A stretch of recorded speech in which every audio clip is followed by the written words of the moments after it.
Bismillahirrahmanirrahim. Alhamdulillahirrahmanirrahim. Assalatu wassalamu ala rasulillah. Wa ala alihi wa ashabihi wa man tabi'ahum bi ihsan ila yaumiddin amma ba'd. Alhamdulillah, masih tetap kita bersyukur kepada Allah Subhanahu wa taala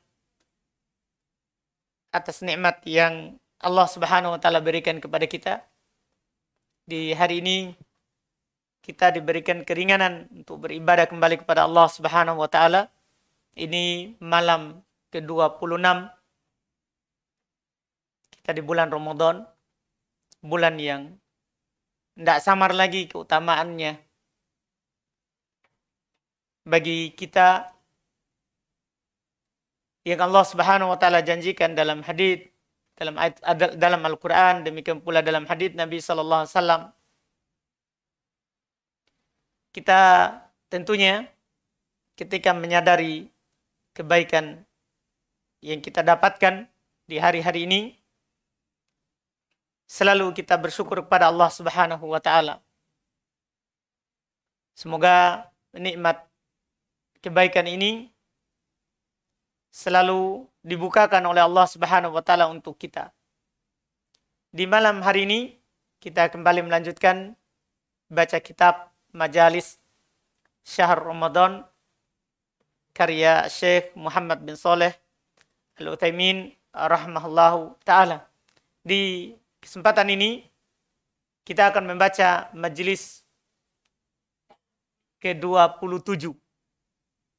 Ya, kita akan membaca majelis ke-27 dari yang penulis bawakan di kitab beliau ini, Majalis Syahr Ramadan, yaitu masih melanjutkan pembahasan yang kemarin, sebab yang mengantarkan seorang ke neraka wal'iyadzubillah. Sebagaimana yang beliau janjikan, kemarin kita membahas sebab-sebab yang mengkafirkan, yang membuat seorang itu kekal di neraka kalau jatuh di dalamnya. Di hari ini kita akan membahas sebab yang kedua, yang kalau seorang jatuh di dalamnya diancam dengan neraka, berhak mendapatkan siksaan tapi tidak kekal di dalam neraka. Tapi tidak kekal di dalam neraka. Kata beliau rahimallahu taala, ikhwani, saudara-saudaraku, sabaqa fid darsil madi, telah berlalu di pelajaran yang lalu, yaitu pelajaran kemarin yang kita baca, alhamdulillah, dikru iddati asbabi minan nau'il awal, penyebutan sebab, beberapa sebab dari jenis yang pertama, min asbabi dukhulin nar al-mujibalil khuludi fiha, penyebutan jenis pertama dari sebab-sebab masuk neraka yang mengharuskan kekal di dalam neraka. Ini sudah lewat kemarin. Waha isim isyarah juga. Nahnu fi hadad dars, kita di pelajaran malam hari ini, nadkuru bi ma'unatillahi iddat asbab minan na'utsani. Kita akan menyebutkan dengan pertolongan Allah Subhanahu wa taala beberapa sebab dari jenis yang kedua. Itu sebab wahyal asbabul lati yastahiqqu fa'iluha dukhulun nar dunal khulud fiha, yaitu sebab yang pelakunya berhak masuk ke dalam neraka tapi tidak kekal. Berhak masuk dalam neraka, cuman dia tidak kekal. Berapa lamanya? Ya tergantung dari kadar besar dosanya. Dia akan disiksa oleh Allah Subhanahu wa taala sekadar dosanya, kemudian dia akan dikeluarkan dari neraka dan masuk ke dalam surga Allah Subhanahu wa taala. Beliau sebutkan yang pertama, as-sababul awal, sebab yang pertama yang akan mengantarkan seorang ke neraka wal'iyadzubillah tapi tidak kekal di dalamnya. Kata beliau, ukukul walidain, durhaka kepada kedua orang tua. Durhaka kepada kedua orang tua. Siapa itu kedua orang tua? Wahumal wal ab. Yaitu dia adalah ibu dan bapak. Durhaka kepada keduanya dalam artian kata beliau wa ukukuhuma, dan durhaka kepada kedua orang tua adalah ayyaqtu ama yajibulahuma min birwasilah au yusi'a ilaihima bil qawli aw bil fi'l. Masya Allah. Yang dimaksud durhaka kepada kedua orang tua adalah memutus apa yang wajib terhadap keduanya berupa kebaikan dan silah. Yaitu silaturahim. Atau berbuat jelek kepada keduanya. Dia tidak putus, tapi dia berbuat buruk kepada keduanya. Apakah dengan ucapan atau perbuatan. Itulah durhaka kepada kedua orang tua. Memutus perbuatan baik, dia tidak berbuat jelek, tapi tidak berbuat baik kepada orang tuanya. Itu juga durhaka. Atau sebaliknya, dia tidak memutus dengan orang tuanya, tapi dia berbuat buruk kepada keduanya. Dengan ucapan ataupun dengan perbuatan. Ini adalah merupakan dosa besar yang akan mengantarkan seorang ke neraka wal'iyadzubillah.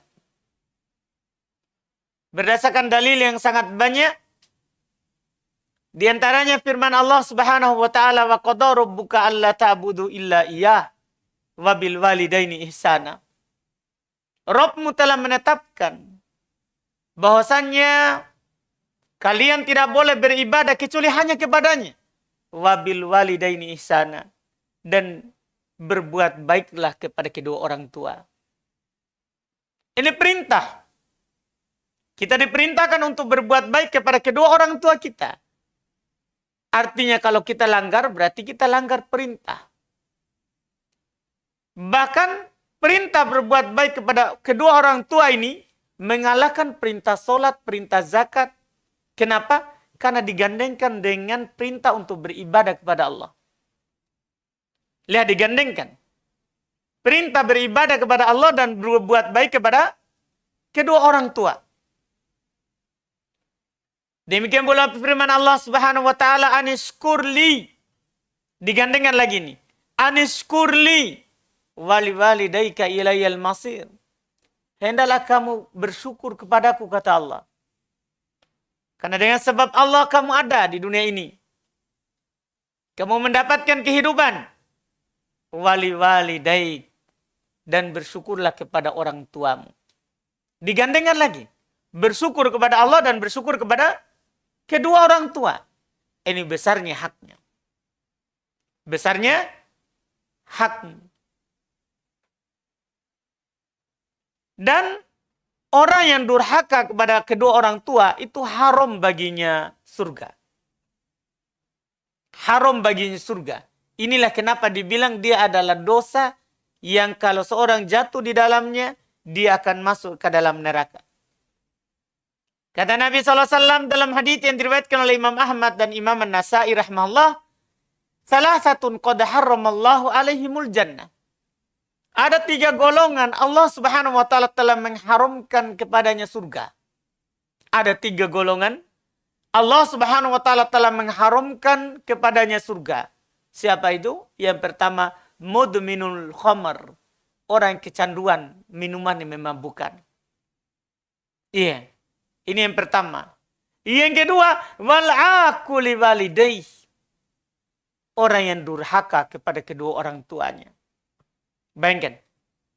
Digandengkan dengan minum khamar. Durhaka kepada kedua orang tua. Itu diharamkan. Bahkan, antum coba perhatikan tabirnya. Qad haramallahu alaihimul jannah. Allah Subhanahu wa taala telah mengharamkan atas mereka apa? Surga. Saking pastinya itu. Orang yang ini mudminul khamar, orang yang kecanduan khamar, minuman yang memabukkan, wal aquli walidayhi, yang kedua adalah yang durhaka kepada kedua orang tua. Kemudian yang ketiga, waddayuth, dan ad-dayuth. Itu juga ternyata telah diharamkan kepadanya surga. Siapa itu ad-dayuth? Nabi SAW terangkan. Alladhi yukirul hubsa fi ahlih.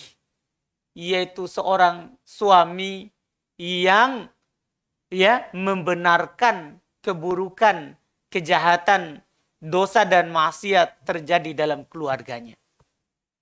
Dia lihat keluarganya melakukan dosa dan maksiat, tapi dia biarkan.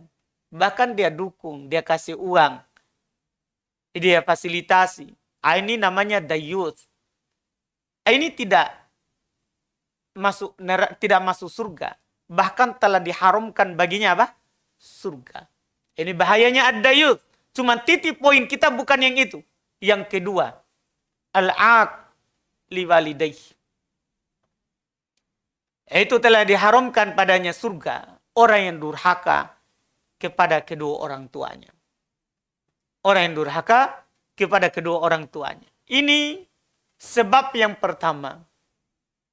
Yang wajib kita jauhi kalau kita ingin masuk surga. Kalau kita ingin masuk ke surga dan selamat dari neraka, kita harus menjauhi yang pertama ini, yaitu uquq al-walidain, durhaka kepada kedua orang tua. Yang kedua kata beliau as-sababus tsani, sebab yang kedua yang akan mengantarkan seorang ke dalam neraka, qati'atur rahim, memutus tali silaturahim. Itu juga berbahaya. Memutus tali kekerabatan yang ada hubungan dengan kita. Itu sebab yang akan mengantarkan seorang ke neraka. Dan dia akan terhalangi dari surga. Kata Nabi SAW dalam hadits riwayat Bukhari dan Muslim, la yadkhulul jannata qati'. Tidak akan masuk ke dalam surga qati'. Orang yang memutus. Berkata Sufyan, yakni qati' rahim. Yaitu yang memutus tali silaturahimnya. Tidak masuk surga. Ini diancam. Iya. Oleh Nabi SAW. Ia menunjukkan bahwa kalau dia tidak masuk surga berarti masuk neraka. Karena di akhirat nanti itu cuma ada dua. Kalau bukan surga maka neraka. Kalau bukan surga maka neraka. Ini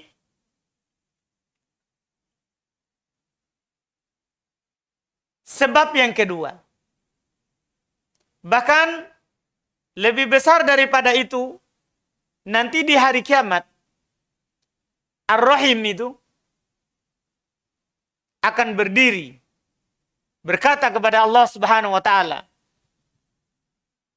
hadza maqamul a'id bik minal qati'ah. Iya, ini tempat yang berlindung kepadamu dari al-qati'ah, dari pemutusan. Qala na'am. Dikatakan oleh Allah Subhanahu wa taala, iya. Amatardoin an asilaman wasolak. Tidakkah kamu ridho saya akan sambung siapa yang menyambungmu? Wa aqta'u man qata'ak, dan saya akan memutus orang yang memutusmu. Jadi nanti itu di hari kiamat kedudukannya sulit. Di sana nanti yang akan disambung oleh Allah Subhanahu wa taala adalah orang yang menyambung silaturahimnya di dunia. Yang putus dari Allah Subhanahu wa taala adalah orang yang memutus silaturahimnya di dunia. Bahkan sampai seperti itu. Iya. Mungkin masalah ringan, kadang sebagian orang mudah baginya untuk memutus hubungannya dengan keluarganya yang memiliki ikatan kekerabatan dengannya. Apakah dari jalur ibunya ataupun dari jalur bapaknya. Iya. Mudah baginya. Cuman ini perkara bukan hal yang mudah kalau kita menghadap kepada Allah Subhanahu wa taala. Kalau kita menghadap kepada Allah Subhanahu wa taala. Makanya di dalam hadits Abu Hurairah Dijelaskan apa yang kita lakukan. Kalau ada orang memutus silaturahim, tapi kita berusaha untuk menyambungnya. Ada seorang lelaki berkata kepada Rasulullah, "Ya Rasulullah, inna li qarabah. Asiluhum wa yaqta'un." Dia berkata, "Wahai Rasulullah, saya memiliki kerabat. Saya menyambung silaturahim dengan mereka, tapi mereka memutusku." Ini ilmu penting bagi kita. Yang terpenting kita yang selamatkan diri kita dari memutus silaturahim. Adapun kalau ada orang lain yang memutus kita, itu urusannya nanti. Lihat seorang ini. Dia berkata kepada Rasulullah, "Ya Rasulullah, saya punya kerabat. Saya menyambung silaturahim dengannya, tapi mereka memutus saya. Wa ahsinu ilaihim wa yasi'un ilayya. Saya berbuat baik kepadanya, tapi mereka berbuat buruk kepadaku." Lihat. Apa jawaban Nabi Sallallahu Alaihi Wasallam kepadanya? Kan kalau kita diadukan begitu, mungkin jawaban kita sudah nggak usah aja disambung. Sudah kalau dia berbuat buruk kepada kamu, nggak usah berbuat baik kepadanya. Lihat, ini kan jawaban wahyu dari Allah Subhanahu Wa Taala. Gimana kalau kita mendapatkan yang seperti itu? Kata Nabi Sallallahu Alaihi Wasallam kepada orang itu, "In kunta kama kulta, faka'annama tusaffihuhum al-mal." Kalau seperti yang kamu katakan itu, maka kata Nabi SAW, seakan-akan mereka memasukkan ke dalam mulutnya al-malla. Al-malla. Al-malla itu kerikil tapi dari neraka. Kalau ada orang kita sambung tapi dia putus, orang kita berbuat baik malah dia berbuat buruk kepada kita, maka dia membahayakan dirinya. Bukan membahayakan kita yang menyambungnya. Wala yazalu ma'aka minallahi dhahirun alaihim ma dumta ala dhalik. Masya Allah. Dan kamu terus akan dibantu oleh Allah selama kamu berada di atas hal itu.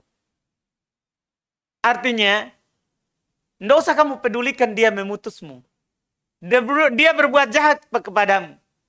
Yang penting kamu menyambungnya dan kamu berbuat baik kepadanya.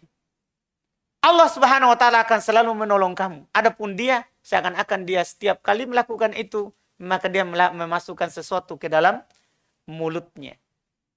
Ke dalam mulut. Ini menunjukkan kepada kita bahwa menyambung silaturahim ini adalah perkara yang sangat perlu sekali. Tidak boleh kita memutus orang-orang yang memutus kalau mereka yang memutusnya. Kita harus balas mereka yang memutus dengan menyambungnya. Karena kalau kita malah memutusnya karena dia memutus, berarti kita juga ridho. Kita mau juga jadi orang bodoh seperti orang itu. Menjadi orang bodoh seperti orang itu. Apalagi tidak halal hal tersebut. Kalau masalah dunia, tidak halal kita hajar saudara kita lebih dari 3 hari. Kalau masalah dunia. Kalau masalah agama, boleh dihajar selama-lamanya. Sampai mati. Ya. Kalau masalah agama.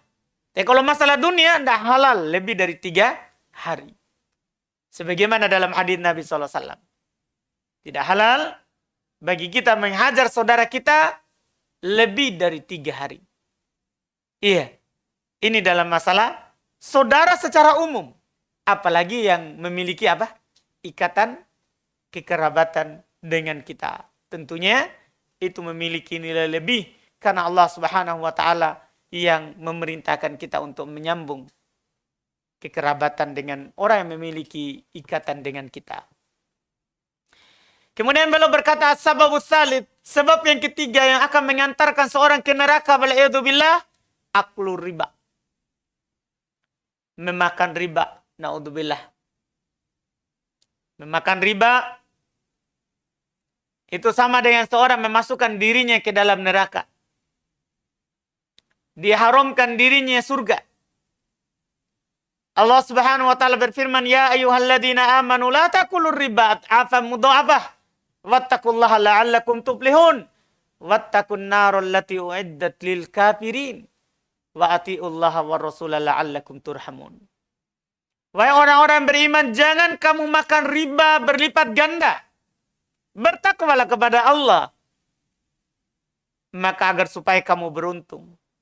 Takutlah dari neraka yang disiapkan untuk orang-orang kafir. Taatilah Allah, taatilah Rasulnya agar supaya kamu dirahmati. Dan Allah Subhanahu wa taala telah mengancam orang-orang yang makan riba itu akan dibangkitkan dalam keadaan hina nanti di hari kiamat. Dan diancam dengan neraka. Kata Allah Subhanahu wa taala, alladzina yakuluna riba. Orang-orang yang makan riba. La yakumuna illa kama yakumul ladzi yataqabbathu syaitan minal mas. Mereka tidak akan bangkit di hari kiamat kecuali seperti bangkitnya orang-orang yang seperti kerasukan setan. Jadi bangkit seperti orang gila. Itu orang-orang yang makan riba. Di hari kiamat nanti kan seorang akan bangkit sesuai dengan amalannya. Orang akan berkeringat sesuai dengan amalannya.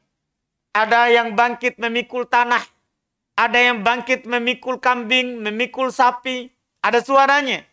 Ada yang bangkit ular selalu mendorongnya. Ada yang bangkit, ini. Bangkit dalam keadaan seperti orang gila. Yang kemasukan setan. Dzalika bi'annahum qalu innamal bai'u mithlu riba. Demikian itu sebabnya karena mereka berkata jual beli itu sama dengan riba. Artinya jual beli, riba itu kan jual beli juga. Na'udzubillah. Wa ahallallahu al-bai'a wa harrama riba. Padahal Allah Subhanahu wa taala halalkan jual beli dan haramkan riba. Artinya beda, tidak sama. Faman ja'ahu mau'idatun min rabbih fantaha falahu ma salafa amruhu ilallah. Kata Allah Subhanahu wa taala, siapa yang datang kepadanya nasihat dari Rabb-nya. Artinya datang ayat yang mengharamkan riba, dia tahu. Kemudian dia berhenti, maka baginya apa yang telah berlalu. Tidak perlu dia apa-apa yang telah berlalu, itu sudah untuknya. Karena sebelumnya dia tidak tahu hukumnya. Iya. Tapi waman ada, siapa yang kembali setelah dia tahu hukumnya. Faulaika ashabun nar. Maka mereka itulah penghuni neraka. Ini dibilang, makan riba di antara sebab yang akan memasukkan seorang ke neraka. Faulaika ashabun nar. Tapi yang ini, bagi yang sudah tahu hukumnya. Sudah tahu hukumnya, dia masih melakukan. Faulaika ashabun nar. Hum fiha khalidun. Mereka itu penghuni neraka. Mereka kekal di dalamnya. Bahkan ditakbir seperti itu. Ini sebab ketiga. Sebab yang keempat. Kata beliau rahimahullah ta'ala di antara sebab yang akan mengantarkan seorang ke neraka. Aklu malil yatama. Makan harta anak yatim. Dzukuron kanu am inasa. Apakah laki-laki anak yatim itu ataupun perempuan. Yang jelas memakan harta anak yatim itu adalah dosa besar di antara sebab yang mengantarkan ke neraka. Yatim, siapa itu yatim? Kata beliau, huwallazi mata abuhu qabla ayyablugh. Dia adalah orang yang meninggal bapaknya sebelum dia balik. Itu namanya anak yatim.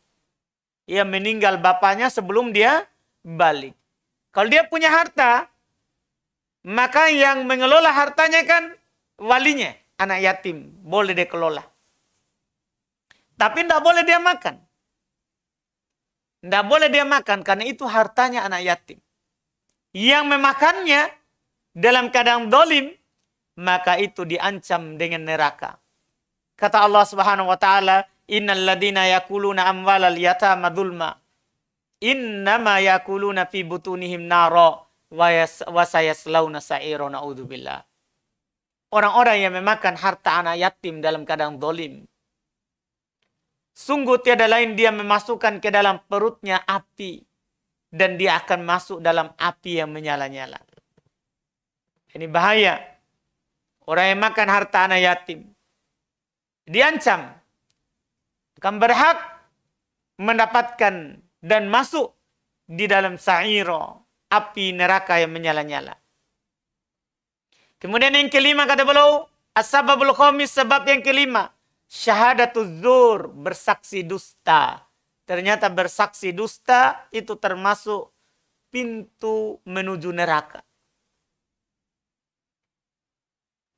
Kata Nabi SAW, lan tazula qadama syahidiz zur hatta yujiballahu lahun nar. Kata Nabi SAW, tidak akan bergeser kaki seorang yang bersaksi dusta sampai Allah Subhanahu wa taala mewajibkan untuknya neraka. Tidak akan bergeser sampai ditetapkan untuknya apa? Neraka. Yang menunjukkan bersaksi dusta itu adalah termasuk sebab yang akan memasukkan seorang ke dalam neraka, wal'iyadzubillah. Kemudian sebab yang keenam, ar-rishwah fil hukum. Menyogok, menyuap di dalam masalah hukum.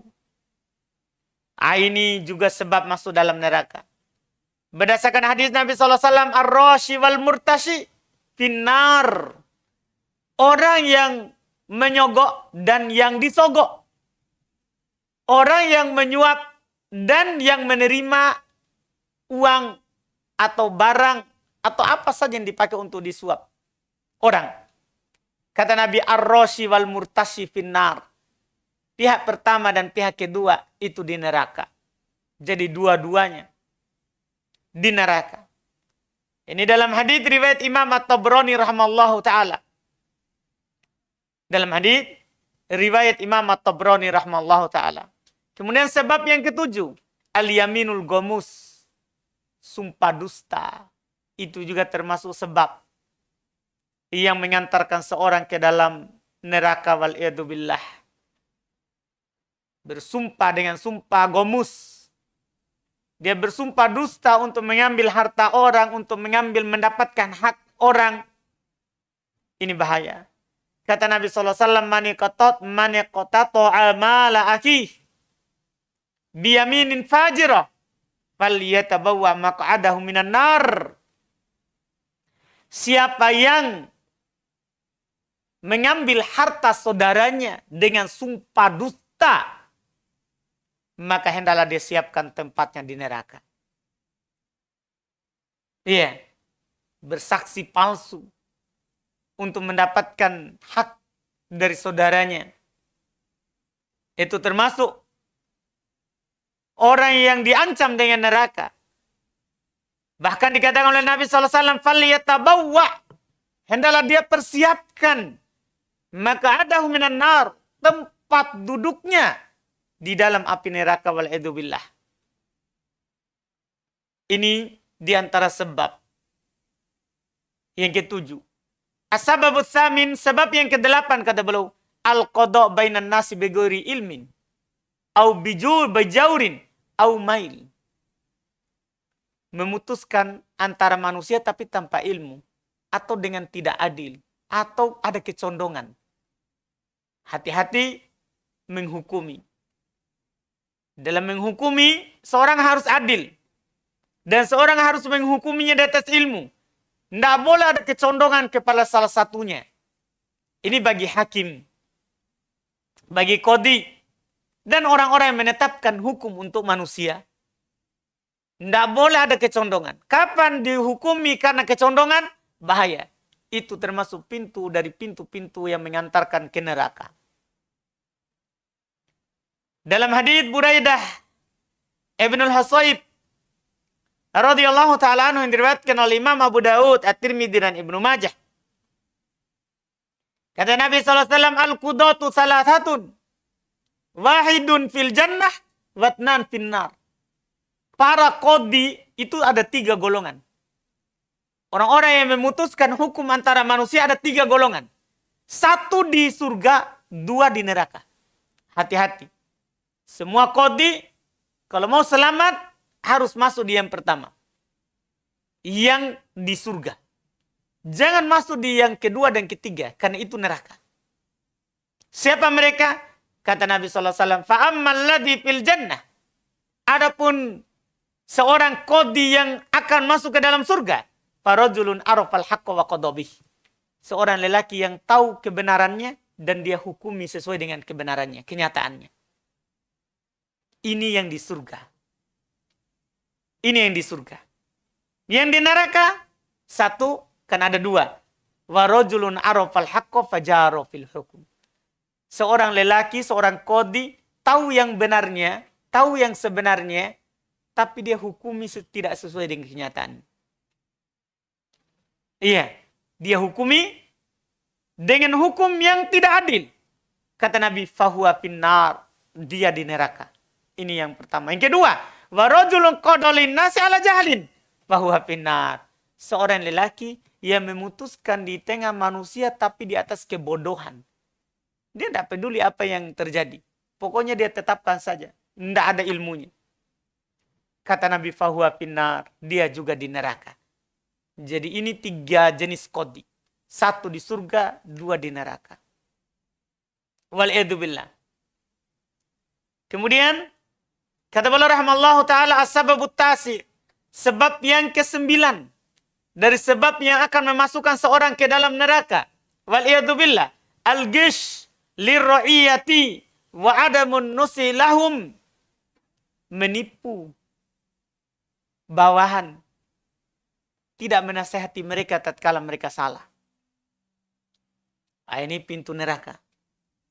Kata Nabi SAW, ma min abdin yastar'ihillah ala ro'iyatin yamutu yauma yamutu wa ghasun li ro'iyatihi illa harramallahu alaihil jannah. Tidak ada seorang hamba pun dia diberikan tanggung jawab oleh Allah Subhanahu wa taala atas sebuah kepemimpinan. Kemudian dia meninggal dalam keadaan dia menipu bawahannya. Maka Allah Subhanahu wa taala haramkan kepadanya surga. Allah haramkan kepadanya apa? Surga. Bahkan masuk di sini umum kepemimpinan. Seorang istri, seorang suami terhadap keluarganya, seorang istri terhadap rumah suaminya, masuk semuanya. Masuk. Siapa yang dalam kepemimpinannya dia menipu, ya, terhadap dalam kepemimpinannya, maka dia tidak akan masuk ke dalam surga. Dibilang haram atasnya surga. Ini namanya wa'id, ancaman keras bagi setiap orang yang memegang kepemimpinan, tapi dia ya tidak menjalankan kepemimpinan itu sesuai dengan yang seharusnya. Ya. Ini sebab yang ke-9. Sebab yang ke-10, kata beliau rahmatullah, as-sababul ashir, sebab yang ke-10, taswiru ma fihi ruh. Ini peringatan bagi orang-orang yang membawakan fatwa Syekh Ibnu Utsaimin untuk membolehkan foto. Ini belum sebutkan sebab ke-10 masuk ke dalam neraka adalah taswiru ma fihi ruh. Menggambar, memfoto apa yang ada ruh padanya. Itu ternyata sebab dari sebab masuk neraka. Min insan, dari orang, au hayawan, atau hewan. Yang penting ada ruhnya. Siapa yang menggambarnya, memfotonya, diancam dengan neraka. Beliau bawakan hadits Ibnu Abbas radhiyallahu ta'ala anhuma. Nabi SAW bersabda, kullu musawwir finnar. Setiap yang menggambar di neraka. Setiap yang menggambar di neraka. Yuj'alu lahu bikulli suratin sawwaraha nafsan fatu'adzabuhu fi jahannam. Akan dijadikan nanti untuk setiap gambar yang dia gambar ada nafs, ada ruhnya. Dan dia disiksa dengan itu di neraka jahanam. Jadi nanti yang akan menyiksanya yang pernah dia gambar. Yang pernah dia foto. Dia diminta untuk meniupkan ruhnya. Dan dia tidak akan mampu untuk meniupkan ruhnya. Kata Nabi SAW, man sawwara suratan, siapa yang menggambar sebuah gambar, fa innallaha mu'adzibuhu, maka sungguh Allah Subhanahu wa taala akan menyiksanya. Hatta yanfukha fihi ruh walaysa binafih, sampai dia meniupkan ruh kepada yang dia gambar dan dia tidak akan bisa meniupnya karena yang punya ruh itu hanya Allah. Tidak ada yang bisa memberikan ruh kecuali Allah Subhanahu wa taala. Berarti dia akan disiksa terus selama dia tidak bisa apa? Meniupkan ruh kepada yang dia gambar. Kemudian beliau tegaskan, wa amma taswirul asjar wan nabat was samarat wa nahwiha mimma yakhluquhullahu minal ajsam annamiyah fala ba'as bih. Ala kul jumhur. Adapun menggambar pohon, tumbuh-tumbuhan, buah-buahan dari apa yang Allah Subhanahu wa taala ciptakan yang ada ya zatnya yang tumbuh itu tidak masalah. Itu tidak masalah. Jadi yang dilarang tadi yang ada ruhnya. Manusia ataupun apa? Hewan. Ini belum masukkan dalam apa? Dosa besar yang akan mengantarkan seorang ke neraka. Ini menjadi sebab dia masuk ke dalam neraka. Dia masuk dalam neraka. Wal'iyadzubillah. Kemudian tinggal 2 lagi karena belum sebutkan 12 sebab. As-sababul hadi asyara, sebab yang ke-11 dari sebab seorang akan masuk ke dalam neraka wal'iyadzubillah. Beliau bilang ma sabata fi sahihaini min an Haritsah ibn Wahab. Apa yang disebutkan oleh Nabi sallallahu alaihi wasallam dalam Bukhari Muslim dari Haritsah ibn Wahab. Kata Nabi sallallahu alaihi wasallam, ala ukhbirukum bi ahli nar? Maukah kalian saya kabarkan tentang penghuni neraka? Siapa dia? Kata Nabi, kullu utulin jawadin mustakbir. Dia adalah setiap orang yang utul. 1. Jawad. 2. Mustakbir. 3. Apa itu utul? Kata beliau, fal utul asyadidul ghalid alladzi la yalinu lil haqqi wala lil khalq. Naudzubillah. Al-utul artinya orang yang keras, tidak tunduk kepada al-haq, tidak juga tunduk kepada orang. Jadi keras. Ada al-haq, Al-Quran dan Sunnah disampaikan keras, tidak mau terima. Dan tidak juga merendah kepada manusia. Ini namanya al-utul. Ini penghuni neraka. Yang kedua, jawad. Jawad. Siapa dia? Jawad asy-syahi al-bakhil. Fahuwa jamma' manna'. Jawad. Bukan jawad. Karena ada 2 ini. Ada jawadun, lawannya. Kalau ini jawad. Pakai huruf to yang ada titiknya. Jawad. Dia adalah orang yang kikir. Suka mengumpul, tidak suka memberi. Iya. Jamma' manna'. Dia kegiatannya mengumpul harta. Dan tidak memberi. Itu penghuni neraka. Kikir. Yang ketiga, mustakbir. Siapa yang mustakbir? Kata beliau, huwallazi yaruddul haqqa wa la yatawadda' lil khalq. Mustakbir, dia yang menolak kebenaran dan tidak tunduk juga kepada sesama. Ini 3 ini penghuni neraka. Karena Nabi langsung bilang, ala ukhbirukum bi ahlin nar. Maukah saya kabarkan kepada kalian penghuni neraka? Ini yang disebut oleh Nabi SAW. Yang ke-12 dan yang terakhir. Dari sebab yang akan masukkan seorang dalam neraka. Wal'idzubillah. Kata beliau, isti'malu awanid dhahbi wal fiddah fil akli wa syurbi lirijali wan nisa. Menggunakan emas dan perak di dalam makan dan minum. Yaitu piringnya itu terbuat dari emas.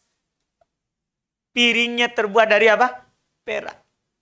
Jadi bukan hanya perhiasannya. Tapi dia makan dengan piring emas, makan dengan piring perak. Ini juga ternyata bermewahan yang seperti itu tercela. Iya. Bahkan itu termasuk sebab yang akan mengantarkan seorang ke dalam neraka. Kata Nabi SAW, alladzi yashrabu fi aniyatil fiddah innama yujarjiru fi batnihi nar jahannam. Orang yang minum dengan gelas yang terbuat dari perak, sungguh dia yujarjir, dia memasukkan ke dalam perutnya api neraka jahannam. Diancam dengan neraka. Demikian pula dalam hadis Nabi SAW yang lain, innalladzi ya'kulu au yashrab. Kalau tadi minum, ini makan dan minum. Innalladzi ya'kulu au yashrab fi aniyatid dhahabi wal fiddah innama yujarjiru fi batnihi naro jahannam. Sungguh orang yang makan atau minum di tempat yang terbuat dari emas atau perak, maka sungguh dia tiada lain memasukkan ke dalam perutnya api yang menyala-nyala. Api jahannam. Ini 12 sebab yang wajib kita hindari kalau kita mau selamat dari neraka dan mau masuk ke dalam surga. Dan keselamatan di hari kiamat adalah kalau kita selamat dari neraka masuk ke surga. Kata Allah Subhanahu wa taala, "Faman zuhziha 'anil nari wa udkhilal jannah faqad faz." Siapa yang diselamatkan dari neraka dan dimasukkan ke dalam surga, maka sungguh dia telah beruntung. Maka sungguh dia telah beruntung. Maka lakukanlah sebab-sebab yang memasukkan kita ke surga. Kita juga sudah jelaskan di sebelumnya. Dan jauhi sebab-sebab yang bisa mengantarkan kita ke neraka, waliyadzubillah. Yang kita juga telah sebutkan di 2 majelis kita ini. Alhamdulillah. Dengan ini selesai. Kemudian besok insya Allah majelis di yang ke-28 beliau akan membahas tentang zakat al-fitr. Zakat fitrah. Iya. Berarti ini insya Allah sisa 3. 28, 29, dan 30 penutup. Sisa 3 lagi insya Allah buku ini. Ya, dari sisa pembahasan yang ada. Insya Allah kita lanjut lagi nanti di pertemuan berikutnya. Kita cukupkan. Subhanallah hamdik. Asyhadu an la ilaha illa anta astaghfiruka wa atubu ilaik. Alhamdulillahirabbil alamin.